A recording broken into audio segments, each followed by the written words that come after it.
Drake 63 here today, and recently picked up the Smith & Wesson Model 19 K-Comp Carry, which is a 3-inch barrel revolver. And there's not a lot of holsters available for that. You can get them custom made. You can spend a lot of money. But I want to talk about modifying a holster that I purchased today that in every aspect I like. I like the price. I like the fit, the feel, and everything else. It's just I don't like that extra inch of holster. So decided to take some suggestions. Said, hey, just cut it down. And I am comfortable with leatherworking. I have a number of leatherworking tools.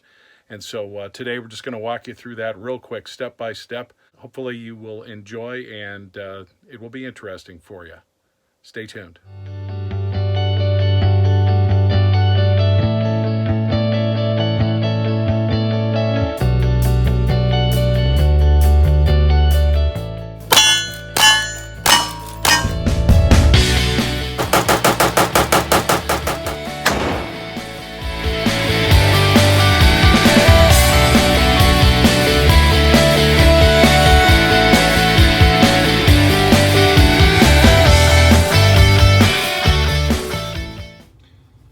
Down here in the workshop, and I'm sure you're taking a look at all this stuff I have laid out, and you're thinking, what the hell?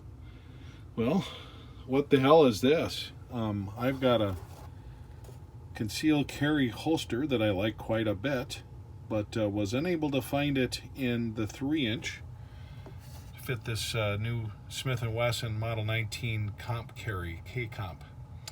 And that's got a 3-inch barrel, and my determination was, hey, do I want to hang on to this, use this as an out-of-the-waistband holster for my other 4-inch revolvers, or do I want to modify this and do something to make it fit this firearm?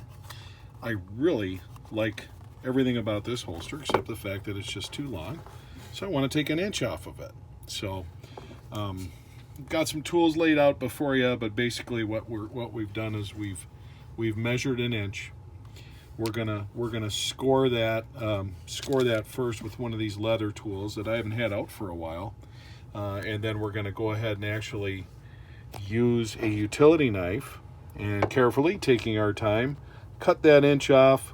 We're gonna retie the stitching that you see here that's gonna get messed with a little bit, and then finally we're gonna wax this. So I wouldn't be using this methodology if this was ornate leather, but this is something that is going to always have clothing over it, so I'm not really worried about it.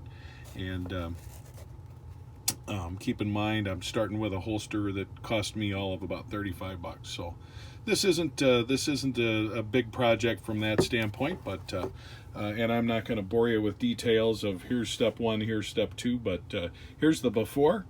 We'll show you how this is coming with some pictures and have an after, and stay away from one of my typically long-winded videos today. I promise. Stay tuned. So we have trimmed off exactly an inch, and I've got a little sanding to do, but you can see here around in the corners here, and that is the size we want. That will be a much better size. Now, ideally you'd want it a little bit more rounded, tapered, but I don't want to fool with this stitching. In fact, I'm going to actually get in there and put some additional thread in there to kind of tie that off, because that's going to be something that might unravel. But this is a custom fit holster now for this firearm. And like I said, would I take somebody's $100 holster and do this? No.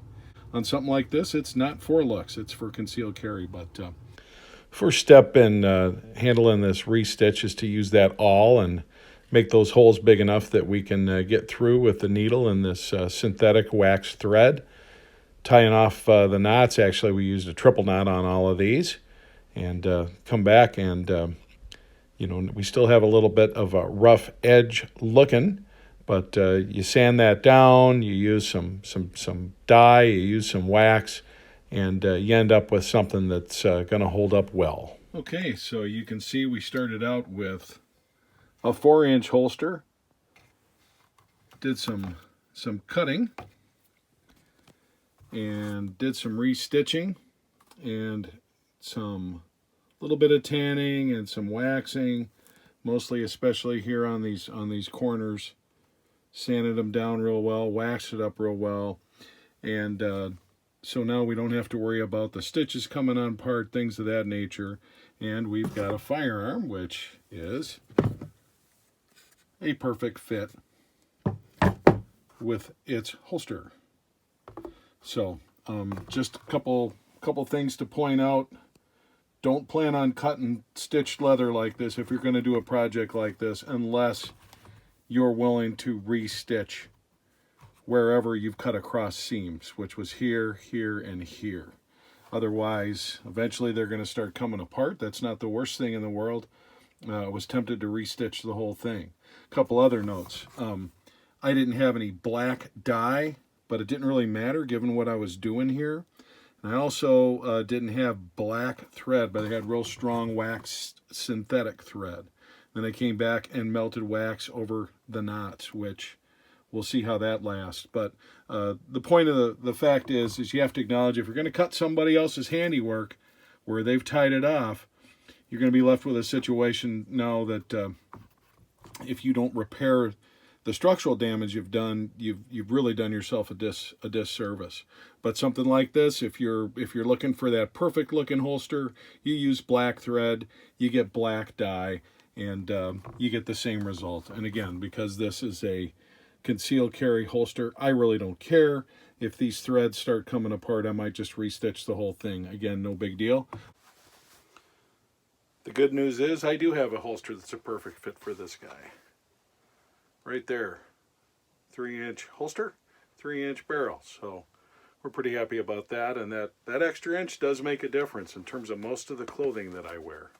I like to wear clothes that fit, not big loose clothing for concealed carry. So I have the ability to conceal this all day long, and that inch makes a difference. So that's one way to get a custom size holster. The other way is to do your looking online and do whatever. So it is what it is. Thanks for watching.